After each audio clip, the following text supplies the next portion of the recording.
Hi, hello everyone. I'm R.K. Pandey, verbal and soft skill trainer.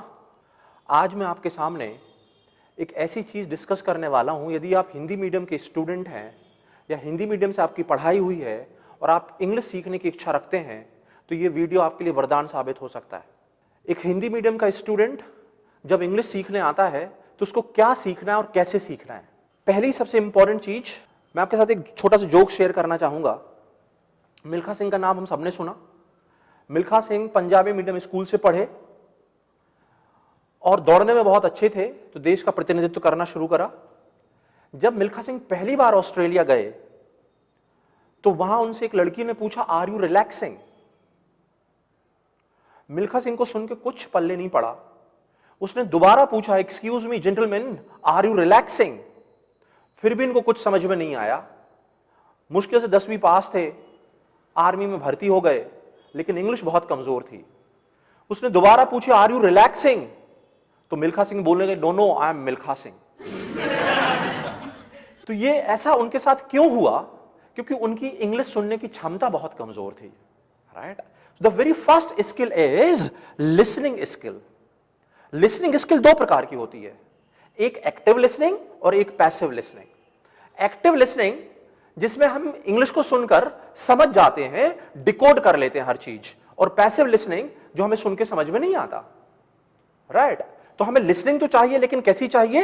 Active वाली चाहिए, passive नहीं चाहिए।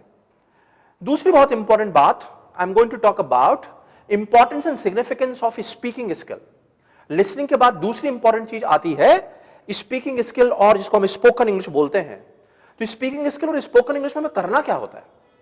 स्पीकिंग स्किल और स्पोकन इंग्लिश के लिए बहुत जरूरी है कि एक तो आपके पास वोकैबुलरी होनी चाहिए। राइट? हमारे पास विचार है लेकिन बोलने के लिए शब्द नहीं है। इस समस्या को बोलते हैं व्हाट टू से। नॉर्थ इंडिया की सबसे बड़ी समस्या क्या है कि उनके पास विचार है लेकिन बोलने के लिए उनको शब्द नहीं मिलते। Right? So first important thing is what to say, and the other one is how to say, means pronunciation, means production. जब ये दोनों मिलते हैं तो शानदार स्पोकन इंग्लिश बनती है। एक बार हिंदी मीडियम की स्कूल का एक स्टूडेंट था। जब इंग्लिश 6वीं के बाद शुरू होती थी तो 6वीं उसने किसी तरीके से पास करी। गांव का रहने वाला था, पढ़ाई करने के लिए शहर आया। 6th उसने पास करा। 7th में पहुंचा तो 7th के में इंग्लिश के पेपर में उसने निबंध याद किया, काऊ। द काऊ का निबंध टीचर ने उसको बताया कि आपको याद करना है और ये एग्जाम में आने वाला है। उसने काऊ का निबंध याद करा, लेकिन दुर्भाग्य से वो निबंध एग्जाम में नहीं आया और वो लड़का फेल हो गया। ये उसको बहुत धक्का जैसे लगा और उसने पढ़ाई छोड़ के अपने गांव वापस चला गया। जब अपने गांव वापस गया तो अपने गांव में सबसे ज्यादा पढ़ा लिखा इंसान था। राइट? और ये साथ भी फेल था। जैसे गांव में किसी से लड़ाई हो जाए तो ये इंग्लिश में लड़ने लगता, heart cow is a PAT animal, a cow has 4 legs. तो गांव वाले बेचारे डर जाते हैं। एक बार वही लड़का शहर में अपने दोस्त के साथ आया। दोस्त की गाड़ी पर बैठा था। जैसे ही शहर आया, शहर में ट्रैफिक पुलिस वाले ने गाड़ी पकड़ ली, और जैसे ही ट्रैफिक पुलिस वाले ने गाड़ी पकड़ी तो जिसकी गाड़ी थी वो घबरा गया, लेकिन उसको तुरंत याद आया कि उसके पीछे जो बैठा है वो इंग्लिश बहुत जबरदस्त बोलता है। तो उसने धक्का देके उसको टीआई के पास पहुंचा दिया, और टीआई के पास जाकर बोलता है, respected sir, I humbly want to say I have been suffering from fever for last 3 days. I cannot attend your class for 4 more days. Kindly grant me the leaves. Yours obediently, Ashok Thakur. इस पर TI को बहुत गुस्सा चढ़ी। उसने एक constable को बुलाया और बोला, इसकी गाड़ी दे दे यार, ये पगला हमें एप्लीकेशन सुना रहा है, चल भाग जा गाड़ी लेके इधर से।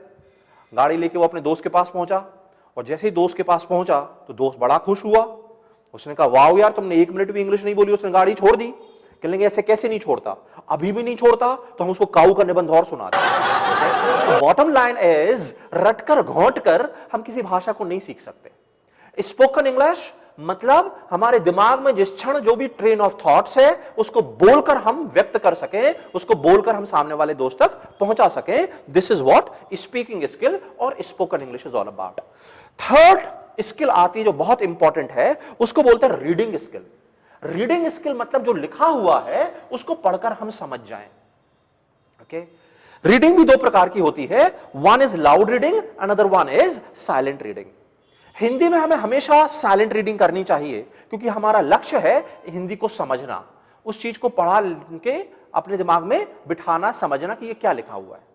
लेकिन जब इंग्लिश की बात आती है तो चूंकि हमसे इंग्लिश बोलने में प्रॉब्लम है, हम इंग्लिश बोल नहीं पाते, इसलिए हमें बीच बीच में लाउड रीडिंग भी जरूर करनी चाहिए। लाउड रीडिंग से हमारी जुबान को प्रैक्टिस मिलता है, हमारा प्रोनाउंसिएशन सुधरता है और भी कई फायदे होते हैं, राइट। तो रीडिंग स्किल मतलब सिर्फ पढ़ना नहीं है, पढ़ के समझना है उसको। और अंतिम चौथा चीज आता है, that is writing skill. Writing skill मतलब अपने आप को लिखकर व्यक्त करना, अपने आप को लिखकर समझा देना कि मेरे दिमाग में क्या चल रहा है। अब राइटिंग भी दो प्रकार की होती है, एक मग्ड राइटिंग, एक spontaneous writing. Mugged writing means हमने कुछ रट लिया है, याद कर लिया और वो जाके हम एग्जाम में लिख देते हैं। और स्पॉन्टेनियस राइटिंग मतलब हमारे दिमाग में विचार चल रहे हैं और उसको हम अपने शब्दों में लिख देंगे, बयां कर देंगे, दैट इज स्पॉन्टेनियस राइटिंग। तो हमें राइटिंग तो चाहिए, लेकिन कैसी चाहिए? स्पॉन्टेनियस राइटिंग चाहिए। फिर एक बार एक गांव में क्लास चल रही थी और जो मैडम क्लास ले रही थी उसने कहा इंग्लिश का पेपर पास करना बहुत सरल है, बशर्ते तुम्हारे पास कॉमन सेंस होना चाहिए। तो गांव में जितने भी स्टूडेंट बैठे थे 9th क्लास में, उन सब ने बोला कि मैडम कॉमन सेंस क्या कहलाता है? तो मैडम का बड़ा दिमाग खराब हुआ कि कॉमन सेंस को तो हिंदी में भी कॉमन सेंस बोलते हैं। उन्होंने कहा चलो एनीवे, हम आपको कॉमन सेंस का उदाहरण देकर समझाते हैं। पिछले साल के स्टूडेंट ने इंग्लिश के पेपर में निबंध याद किया था, my favourite journey by bus, और जब एग्जाम देने गए तो एग्जाम में ऐसे आ गया my favourite journey by train. So 95% student ने ऐसे छोड़ दिया कि हम तो ट्रेन का याद करके आए थे, ये बस का पूछ रहे। लेकिन 5% के पास कॉमन सेंस था, उसने क्या किया, जहां जहां ट्रेन लिखा था वहां वहां उसने बस लिख दिया और वो एग्जाम में पास हो गया। इसको बोलते हैं कॉमन सेंस। सब स्टूडेंट बोले हां ये तो बात है। उस साल पूरी क्लास ने निबंध याद किया माई फ्रेंड, और जब एग्जाम देने गए तो एग्जाम में ऐसे आ गया माई फादर, और इस बार 100% ने कॉमन सेंस यूज कर दिया। जहां जहां फ्रेंड लिखा था सबने वहां वहां फादर चिपका दिया, और पूरी क्लास का एक जैसा निबंध शुरू हुआ। सबकी पहली लाइन थी I have many fathers, Raju is my favourite father, I play cricket with my fathers, and so on.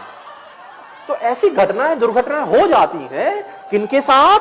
जो मग्ड राइटिंग के लिए जाते हैं, जो रट्टू तोता होते हैं, राइट। हमें 3 इडियट की, चतुर की स्पीच भी याद होगी, उसने भी स्पीच को अपना याद किया हुआ था, समझा नहीं था, राइट।